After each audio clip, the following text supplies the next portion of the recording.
अभी तक दूसरे देशों से भारत में सोना इंपोर्ट करने के लिए भारी मात्रा में विदेशी मुद्रा खर्च करना पड़ता था, जिसके कारण भारत का विदेशी खजाना तेजी के साथ कम होता जा रहा था। लेकिन अब फाइनली जाकर भारत को एक ऐसे बड़े देश का साथ मिल चुका है जो कि भारत को भारी भरकम मात्रा में सोना देने के लिए तैयार है। अगर ध्यान दे तो एक तरफ जहां मालदीव छोटा सा देश होकर भी चीन से मिलकर भारत के खिलाफ अपने फैसले लेता जा रहा है, वहीं दूसरी तरफ भारत के साथ कुछ ऐसे बड़े देश हाथ मिला रहे हैं जिससे भारत को आगे चलकर काफी ज्यादा फायदा होने जा रहा है। पूरी अपडेट क्या है इस वीडियो में समझते हैं, लेकिन वीडियो में आगे बढ़ने से पहले भारत को ऐसे देश का साथ मिलने के लिए वीडियो को एक लाइक करके चैनल को सब्सक्राइब जरूर कीजिएगा। असल में हुआ यह है कि भारत को एक ऐसे देश का साथ मिल चुका है जो कि भारत को भारी भरकम मात्रा में सोना देने के लिए तैयार है, और भारत की जो विदेशी मुद्रा अभी तक गोल्ड यानी सोना को इंपोर्ट करने में खर्च हो जाती थी, अब उसे भारत की इकोनॉमिकल डेवलपमेंट के लिए यूज किया जा सकेगा। दोस्तों, हम बात कर रहे हैं यूएई यानी कि संयुक्त अरब अमीरात की, और आप इस बात को जानते होंगे कि यूएई के साथ भारत के रिश्ते पहले से भी काफी अच्छे रहे हैं, जहां पिछले कुछ दिनों में सऊदी अरब और कतर जैसे देश मिलकर कच्चे तेल और गैस की कीमतों को बढ़ाने में लगे हुए थे, जिससे भारत सस्ते दामों में कच्चा तेल इंपोर्ट ना कर पाए। तो वही यूएई ने आगे आकर भारत की बढ़ चढ़कर के मदद की थी, जिसमें यूएई ने भारत को पिछले साल दिसंबर के महीने में सीधे रुपए के बदले भारी भरकम मात्रा में क्रूड ऑयल यानी कि कच्चे तेल को एक्सपोर्ट किया था, जिसमें भारत की आईओसी यानी कि इंडियन ऑयल कॉरपोरेशन ने यूएई की Abu Dhabi national oil company को सीधे रुपए में पेमेंट करके मिलियंस ऑफ क्रूड ऑयल को इंपोर्ट कराया था। और यह पहली बार था जब किसी देश से कच्चा तेल खरीदने के लिए सीधे रुपए में पेमेंट की गई है, जिसे बीते एक महीने भी नहीं हुए और यूएई ने भारत को भारी मात्रा में गोल्ड एक्सपोर्ट की नई डील को फाइनल कर लिया है। और कमाल की बात यह है कि जिस तरह से कच्चे तेल को इंपोर्ट करने के लिए भारत ने सीधे रुपए में ट्रेड किया है, उसी तरह गोल्ड इंपोर्ट के लिए भी सीधे रुपए में ट्रेड किया जा रहा है, जिससे हम अपनी बहुत बड़ी फॉरेन रेवेन्यू को बचा सकेंगे और भारत के विदेशी खजाने को भारत में इकोनॉमिकल डेवलपमेंट के लिए यूज किया जा सकेगा। मनी कंट्रोल की इस रिपोर्ट के मुताबिक भारत में केवल गोल्ड ही नहीं बल्कि कुछ अन्य आइटम्स को भी यूएई से इंपोर्ट करने के लिए सीधे रुपए में ट्रेड करने की डील को फाइनल किया गया है। यदि पिछले साल के डेटा को देखा जाए तो साल 2023 में भारत ने 800 से 900 टन गोल्ड का इंपोर्ट किया है, जिसकी वैल्यू लगभग 2.8 ट्रिलियन इंडियन रुपीस के करीब है, जिसके लिए भारत ने मेजरली स्विट्जरलैंड और यूएई ने गोल्ड को इंपोर्ट किया है। लेकिन इसमें दिक्कत की बात यह है कि भारत ने इसके लिए डॉलर्स में पेमेंट किया है, जिससे भारत को भारी मात्रा में अपनी विदेशी मुद्रा को खर्च करना पड़ा है। लेकिन अब यूएई रुपए के बदले सोना देने के लिए तैयार है, जिसके लिए एग्रीमेंट भी साइन किया जा चुका है। यानी कि देखा जाए तो अब भारतीय रुपया भी ग्लोबल मार्केट में अपनी जगह बनाना शुरू कर चुका है, और यूएई के अलावा भी कई सारे ऐसे देश हैं जो भारत से सीधे रुपए में ट्रेड करने के लिए तैयार है। और देखा जाए तो जो भारत में गोल्ड इंपोर्ट हर साल बढ़ता ही जा रहा है, जिसमें पिछले साल लगभग 156% की बढ़ोतरी देखी गई है, और यह साल दर साल बढ़ता ही जा रहा है।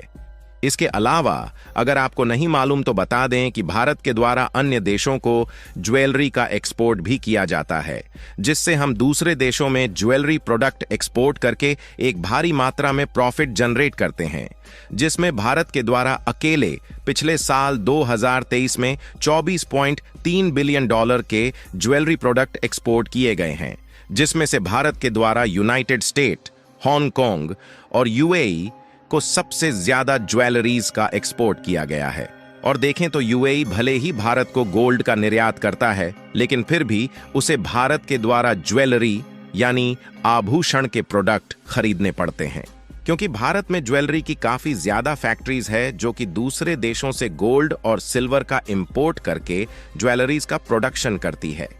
यानी कि देखा जाए तो अब भारत का ज्वेलरी सेक्टर पहले से भी ज्यादा बढ़ने वाला है। क्योंकि यूएई ने भारत में सीधी रुपए के बदले गोल्ड को एक्सपोर्ट करने का एग्रीमेंट साइन कर लिया है। इसके अलावा भारत के लिए एक अच्छी खबर यह है कि जहां कुछ दिनों पहले कतर ने भारत के 8 एक्स नेवी के जवानों को फांसी की सजा सुनाने के कारण भारत ने कट्टर से गैस के इंपोर्ट को बंद कर दिया था, लेकिन फिर से भारत और कतर के बीच का टकराव दोस्ती में बदल चुका है और कतर भारत को दूसरे देशों की अपेक्षा कम दामों में एलएनजी यानी कि लिक्विड नेचुरल गैस एक्सपोर्ट करना चाहता है। वैसे देखा जाए तो भारत में भी इस समय एलएनजी की काफी ज्यादा रिक्वायरमेंट है, जिससे भारत के लिए यह काफी कामगार साबित हो सकता है। और जिस तेजी के साथ भारत में एलएनजी की रिक्वायरमेंट बढ़ रही है, इसका अंदाजा आप इसी बात से लगा सकते हैं कि पिछले साल हमने 13.7 बिलियन डॉलर की नेचुरल गैस को इंपोर्ट किया है, जिसमें भारत की पेट्रोनेट एलएनजी ने सबसे ज्यादा नेचुरल गैस दूसरे देशों से खरीदा है। क्योंकि देखा जाए तो इस समय दुनिया के कई सारे देश रिन्यूएबल एनर्जी पर काम करना शुरू कर चुके हैं और डीजल पेट्रोल से अपनी डिपेंडेंसी को कम करना चाहते हैं। यहां तक कि टाटा मोटर्स ने सीएनजी से चलने वाली गाड़ियों का प्रोडक्शन तेजी के साथ बढ़ाना शुरू कर दिया है और इन गाड़ियों की डिमांड ग्लोबल मार्केट में भी बढ़ती ही जा रही है। यानी कि भारत का रिन्यूएबल एनर्जी पर शिफ्ट होना फ्यूचर में भारत को काफी ज्यादा फायदा पहुंचाने वाला है। वैसे देखा जाए तो साल 2021 और 2022 में सबसे ज्यादा नेचुरल गैस का इंपोर्ट कतर से ही किया जाता था, लेकिन पिछले कुछ दिनों में भारत और कतर के विवाद के कारण भारत ने कतर से नेचुरल गैस इंपोर्ट करना बंद कर दिया था, जबकि इसके बजाय यूनाइटेड स्टेट और यूएई से नेचुरल गैस इंपोर्ट करना शुरू कर दिया था। लेकिन अब फाइनली दोबारा से कतर भारत को सस्ते दामों में नेचुरल गैस बेचने के लिए तैयार है, जबकि इसके बजाय यूनाइटेड स्टेट और यूएई से नेचुरल गैस इंपोर्ट करना शुरू कर दिया था। लेकिन अब फाइनली दोबारा से कतर भारत को सस्ते दामों में नेचुरल गैस बेचने के लिए तैयार है। और कमाल की बात यह है कि भारत और कतर के बीच सस्ते दामों में नेचुरल गैस इंपोर्ट करने की डील 20 सालों के लिए फाइनल होने जा रही है, जिससे भारत को भी दूसरे देशों में नेचुरल गैस की तलाश के लिए इधर उधर नहीं भटकना पड़ेगा। एक रिपोर्ट के मुताबिक भारत और कतर के बीच नेचुरल गैस की यह डील 78 बिलियन डॉलर के आसपास की होने वाली है, जिसके लिए कतर लगभग 20 सालों तक भारत को लोअर रेट्स में नेचुरल गैस की सप्लाई करेगा। और इसके लिए भारत की सबसे बड़ी और जानी मानी company Petronet LNG Qatar energy के साथ यह एग्रीमेंट करने जा रही है, जिसमें हर साल लगभग 7 मिलियन टन नेचुरल गैस खरीदी जाएगी। आपको बता दें कि भारत की पेट्रोनेट एलएनजी भारत की एक जानी मानी कंपनी है, जो कि सीएनजी और एनर्जी के प्रोडक्शन के लिए भारत की नंबर 1 कंपनी मानी जाती है। इसके अलावा यह कंपनी दूसरे देशों में भी सीएनजी और एलपीजी जैसी गैस को एक्सपोर्ट करने का काम करती है। यानी कि कुल मिलाकर भारत और कतर की इस डील के बाद भारत को एक बहुत बड़ा फायदा होने वाला है, जिससे भारत को गैस इंपोर्ट के लिए कुछ अन्य देशों के मार्केट पर अपने पैर जमाने का एक बड़ा मौका मिल सकेगा।